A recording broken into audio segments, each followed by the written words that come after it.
جا کے غسل کر کے آیا۔ وہ شخص اٹھا اور غسل کے لیے گیا، اور غسل کر کے جب واپس آیا نا تو مزے کی بات یہ ہے کہ سرکار غوث اعظم نے جب اسے کہا تھا اٹھ اور جا کر کے غسل کر کے آ، تو اتنے آنے اور جانے میں جو وقفہ گیا نا، مگر سرکار غوث اعظم اس وقت جو بات کہہ رہے تھے جب وہ اٹھا تھا ان کے آنے کے بعد بھی ابھی وہی بات کہہ رہے ہیں۔ سرکار غوث اعظم نے اس وقت کو اس قدر روک دیا کہ جب وہ آیا اٹھا تو وہی بات سنا، اور جب لوٹا تو وہی سنا۔ تو یہ ان کی مرضی ہے کہ آپ بیٹھے ہوئے ہیں، تو تھوڑی دیر اور بیٹھ لیجئے، محبت کے ساتھ یہ لگا کے بولے یا رسول اللہ۔ اعلیٰ حضرت معزز دین میں تخشاہ امام محمد رضا کا فاضل بریلوی فرماتے ہیں، واہ کیا مرتبہ اے غوث والا تیرا، واہ کیا مرتبہ اے غوث والا تیرا، اونچے اونچوں پہ سروں سے قدم ہے آنا تیرا، سر بھلا کیا کوئی جانے کہ ہے کیسا تیرا، اولیاء بنتے ہیں آنکھیں وہ ہے تلوا تیرا، واہ کیا کبھی جستے ہو حمایت کا پنجہ تیرا، شیر خطرے میں لاتا نہیں کتا تیرا، تیری سرکار میں لاتا ہے رضا اس کو شفیع، تیری سرکار میں لاتا ہے رضا اس کو شفیع، جو میرا غوث ہے لاڈلا بیٹا تیرا، جو میرا غوث ہے لاڈلا بیٹا تیرا۔ حاضر مجلس یاد رکھیں، آج ہم جن کی محفل میں بیٹھے ہوئے ہیں ان کی بڑی شان ہے، ان کی بڑی عظمت ہے، کسی انسان میں کیا بساط جو کما حقوں سرکار غوث اعظم کی تعریف اور سرکار غوث اعظم کی عظمت بیان کر سکے۔ میں المختصر گفتگو کروں گا، کوشش کروں گا کہ 20 منٹ میں آپ کو 2 گھنٹے کی بات بتا دوں اور اپنے جگہ لوں، محبت کے ساتھ کہیں یا رسول اللہ۔ یاد رکھیں اسی کائنات میں رب نے 1,24,000 کم و بیش انبیاء کرام کو مبعوث کیا، آدم اسی زمین پر آئے، یحییٰ اسی زمین پر آئے، ادریس اسی زمین پر آئے، ابراہیم کو اسی زمین پر بھیجا، حضرت یعقوب کو اسی زمین پر مبعوث فرمایا، یوسف کو اسی زمین پر مبعوث فرمایا، موسیٰ کو اسی زمین پر مبعوث فرمایا، یعقوب کو اسی زمین پر مبعوث فرمایا۔ مگر قابل توجہ اور قابل غور بات یہ ہے کہ میرے پیارے کہ رب نے اسی کائنات میں 1,24,000 کم و بیش انبیاء کرام کو مبعوث فرما کر خدا نے ہر نبی کو بڑے سے بڑے ولی عطا کیا۔ موسیٰ آئے تو ان کی امت میں بھی ولایت کے کوئی تعداد ہوئے، عیسیٰ آئے تو رب نے ان کی امت میں بھی کسی کو ولی پیدا کیا، حضرت سلیمان آئے تو رب نے ان کی امت میں بھی کسی کو ولی پیدا کیا۔ اتنے بڑے بڑے ولی آئے، حضرت سلیمان علیہ السلام کے دور میں ان کی امت میں آصف بن برخیہ کا نام آپ نے ضرور سنا ہوگا، جو بالکل پلک جھپکتے ہیں تختے بلقیس کو حاضر کرتے تھے سلیمان علیہ السلام کی بارگاہ میں۔ مگر غور اور مقام یہ ہے کہ رب نے 1,24,000 کم و بیش انبیاء کرام کو دنیا میں مبعوث فرمایا اور ہر نبی کو بڑے سے بڑے ولی عطا کیا، مگر کسی ایک نبی کو بھی غوث اعظم جیسا ولی نہیں دیا۔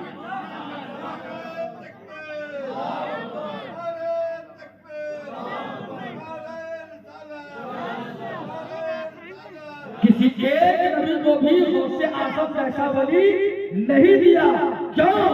کیونکہ جو شان نبی کی ہوتی ہے ان کی امت میں اسی شان کا ولی پیدا ہوتا ہے۔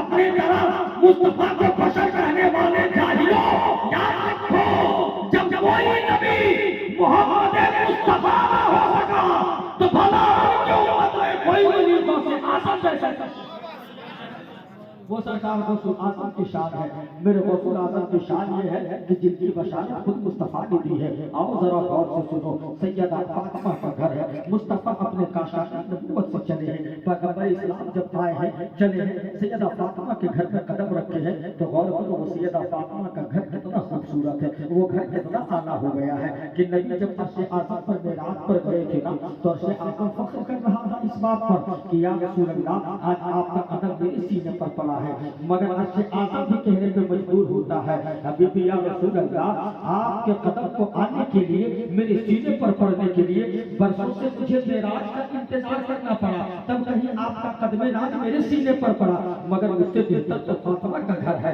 کہ دنوں رات صبح شام آپ کے قدم پڑتے رہتے ہیں، وہ فاطمہ کا گھر ہے کہ جن کے گھر پہ مصطفیٰ کے قدم پڑے ہیں۔ مصطفیٰ گئے ہیں فاطمہ کے گھر، جب گئے ہیں تو نبی ہر روز ہر دن جایا کرتے تھے، حسن ہے حسین ہے، نبی قدم رکھتے حسین کو ہر دن سینے پہ اٹھا لیتے، حسین سے محبت کتنی تھی، اگر حسین کے رونے کی آواز آ جاتی تو مصطفیٰ کہتے فاطمہ میرے حسین کو کس نے رولایا ہے، حسین کو روتا دیکھتا ہوں، حسین کو روتا سنتا ہوں تو میرا دل پھٹتا ہے، مجھے تکلیف ہوتی ہے، مجھے